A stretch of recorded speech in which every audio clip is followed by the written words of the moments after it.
You know that feeling, that aha moment, where something you always thought was, I don't know, just your weird quirk or some insecurity Mm, suddenly clicks, and you see it's part of a bigger picture. It just makes sense. yeah. Well, today, we're diving deep into exactly that kind of revelation. Mhm. We're looking at the surprising, often kind of hidden ways gender dysphoria can show up. Mm, Because for lots of trans folks, especially transmasculine people, it's not always the textbook symptoms. yeah. It can be much subtler. Yeah, definitely. And our sources for this, they're really personal. We're looking at experiences shared by transmasculine people on an online forum. So this isn't clinical stuff. It's real life. It's people talking about what they felt but didn't realize was dysphoria at the time. Mhm. It's pretty powerful. Absolutely. So our mission today is to unpack these feelings. All right, explore just how wide-ranging these experiences are, and maybe shed some light on how diverse that journey of self-discovery can be. Get ready for, hopefully, some insights, maybe some aha moments for you listening in. Okay, let's get into it. One thing that really jumped out at me from these accounts was how deeply gender dysphoria seems tangled up with just general mental health and well-being, often for years, without anyone naming it as dysphoria. It's like this invisible weight. What do the sources show there? Oh, it's a huge theme, really impactful. So many people talked about serious mental health struggles that, looking back, they see were tied to dysphoria they hadn't recognized yet. Like, some mentioned having a complete mental breakdown in spaces dominated by women, and then feeling dramatically better, like a huge improvement, when they were in male-dominated environments. Wow, so the actual environment could trigger that intense a reaction. Exactly. It wasn't just, stress. It was like the setting itself was fundamentally wrong for them. And it was internal, too, deeply internal. People described this constant social phobia or things that felt like avoidant personality disorder, AVPD, this feeling of always lying or like they were just cosplaying as a girl. Total inauthenticity. That sounds exhausting. Completely. And the mental health impact, sometimes devastating. We saw accounts of severe, debilitating depression, even lifelong suicidal thoughts. Which they genuinely thought were just part of their personality. Like, this is just who I am. Until what changed? Until they started addressing their gender identity, Mm. often starting testosterone or T, and the change could be dramatic. Those issues lessened, sometimes just vanished. Yeah. One person, a Memi boy, shared something really striking. Said within hours of their first T shot, they felt happy, wanted to live for the first time they could remember since before puberty hit. They actually used the phrase biochemical dysphoria, suggesting this deep physical level of misalignment. Hours. Yeah. That's incredible. Almost immediate shift in their whole experience of being alive. It really is. And it wasn't only the severe depression or suicidal feelings. Some found their executive dysfunction, trouble with planning, getting tasks done that got better too once the dysphoria was being managed.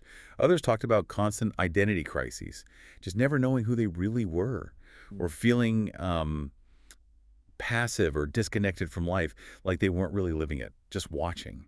A lack of purpose. Like being an observer in your own life makes it hard to actually do anything, I imagine. Absolutely. That disconnect really came through. And another really common thing, not being able to imagine a future self.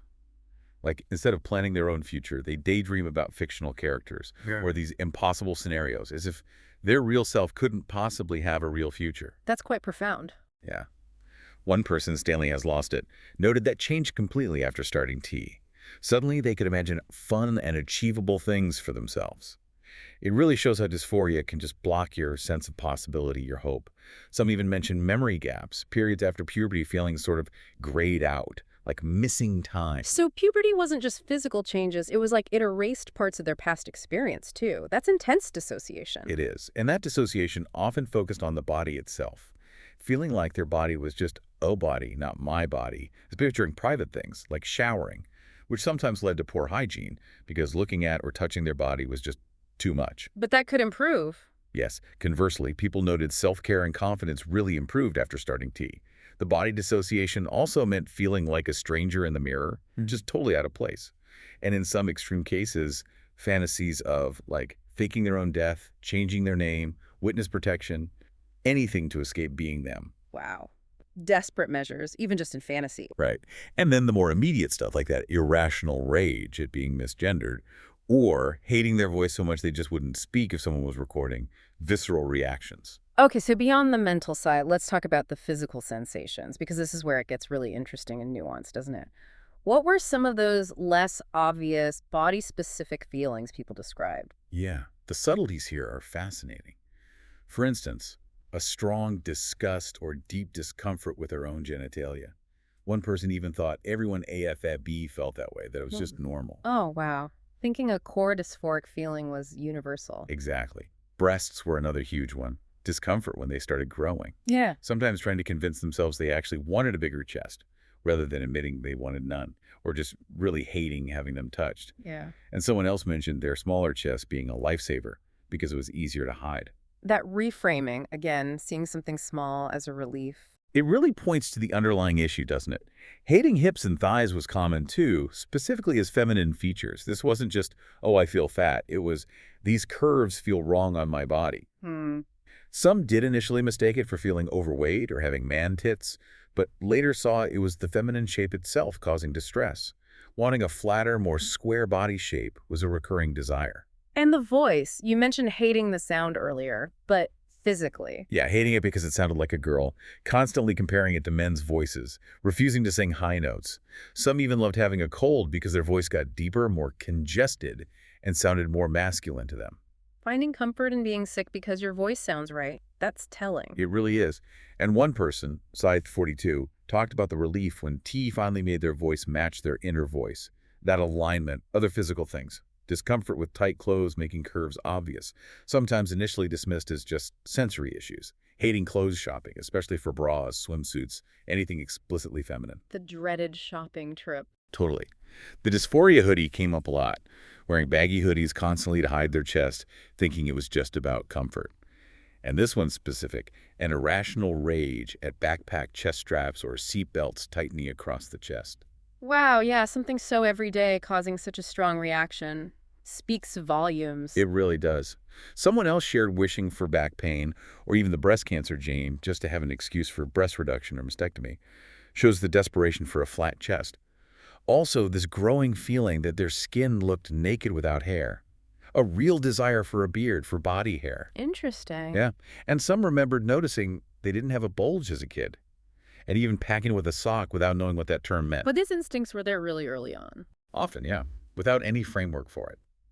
Wanting a penis, sometimes dismissed as a weird, passing thought, later recognized as bottom dysphoria, especially after starting T, a weird physical sensation like discomfort around the crotch with certain clothes that just disappeared when they switched to masculine clothes, Right. and just not caring about appearance overall, because why bother decorating a body that felt fundamentally wrong? Right. No motivation if it doesn't feel like your body.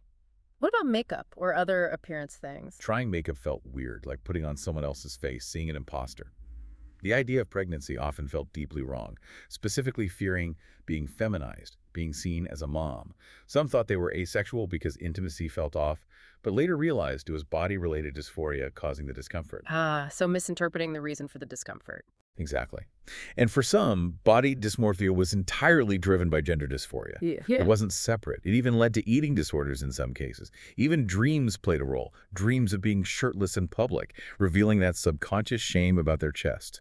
And finally, period-related issues. Severe mood swings, depression getting worse during menstruation, feeling most disconnected from their body at that time of the month. That came up quite a bit. Okay, so putting all this together, the mental, the physical, what does it mean socially? Because a lot of these experiences clearly led to people adapting their behavior, how they interacted with the world, often without realizing why. How did that play out? That's a really crucial piece. The social adaptations. Feeling like a lie or just completely out of place in women-only spaces or even just big groups of women. That social awkwardness or discomfort. And interestingly, avoiding dating men before transition because for someone seen as a woman, it felt straight, which felt wrong. Yeah. But then post-transition, identifying as a gay man felt right and made sense of their attraction. That's fascinating, reinterpreting your whole sexuality through the lens of your actual gender. It really is. A lot of people mention not wanting to grow up, dreading puberty. They thought it was just fear of adult responsibility, but later saw it was fear of becoming a woman, of their body changing in ways that felt alien. Early signs could be subtle too, like hating your given name as a kid, or getting really upset if someone asked, "Are you a boy or a girl?" And the social gravitation towards masculinity was strong, always hanging out with male friends, trying really hard to be seen as just another guy. Sometimes copying older brother's style, mannerisms. One person even remembered saying, "I would be the perfect girlfriend because I'm just a guy," unconsciously dropping hints. Huh. Right under the surface, even in their own words. Exactly. And then the more direct pain points. hating being called daughter or shaher or girl, even by people trying to be nice. Those words just felt wrong. There was also this interesting shift in appearance standards, like not caring at all about meeting female beauty standards pre-transition. But then after transitioning, suddenly caring very much about being an attractive man. That shift showed where their true identity lay. Other common behaviors, constantly crossing arms to hide their chest, actively avoiding or having like a visceral mental reaction to gendered words, woman, ma'am, lady, even bra or purse.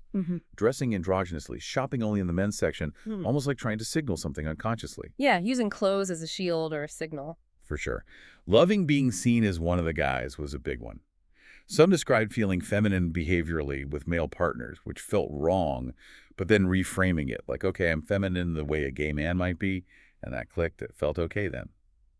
People who thought they hated fashion because it seemed vain or forced, then found they actually loved fashion once they could express their authentic masculine self through it.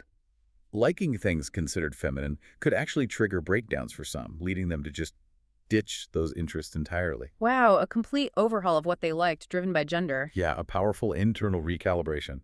Some identified as bisexual, specifically because being a straight woman felt wrong. And the concept of gender envy came up, envying male physical traits like narrower hips or jawline. Not wanting to date someone with those traits, but wanting to have them. That distinction is key. Wanting to be rather than be with. Exactly. Treating the body like a foreign object to just drape clothes on. Struggling to even choose girl clothes. Needing help.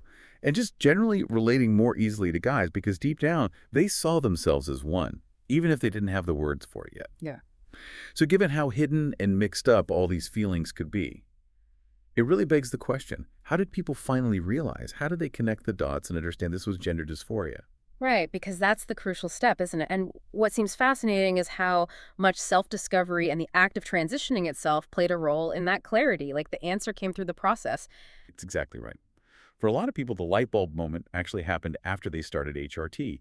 Suddenly, lifelong mental health issues just lifted. Or new physical changes from T felt incredibly right, congruent. The body started feeling like it was theirs. Dissociation faded. And that often led them to distinguish between general body image issues, dysmorphia, and the specific discomfort with feminine features, which was dysphoria. And another really powerful factor was gender euphoria, that positive feeling, that rush of joy or relief when something aligns with your actual gender, wearing a binder, being gendered correctly, seeing changes from T.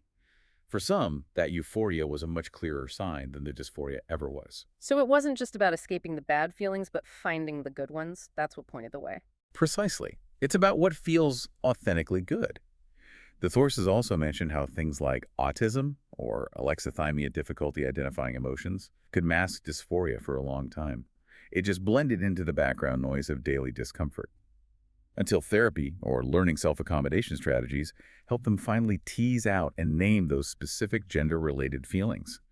Part of that was reframing past experiences, like realizing their high voice didn't sound like a girl, it sounded like a prepubescent teenage boy, which felt less wrong. And ultimately, that huge shift in self-perception from indifference about being an attractive woman to suddenly caring about being an attractive man, that's a powerful internal confirmation. We've really covered a lot of ground here. It's clear that gender dysphoria can show up in so many diverse, often unexpected ways, way beyond the typical lists you might see. It really highlights a deep connection between our inner sense of self and, well, everything else in our experience. Absolutely. What's so striking is seeing how all these subtle feelings, these behaviors, these discomforts, when you look at them through the lens of gender identity, they suddenly form this coherent story for so many people. It just underscores that figuring yourself out is complex, it's personal, and sometimes involves putting together pieces from your whole life that didn't seem related before. So what's the takeaway for you listening? Maybe consider this a prompt for some reflection. Yeah, it kind of gets you thinking, doesn't it? How many of our own everyday discomforts or anxieties or even just preferences might actually be subtle signals? Signals from our deeper selves, just waiting for us to understand them like these individuals eventually did. It's something to consider.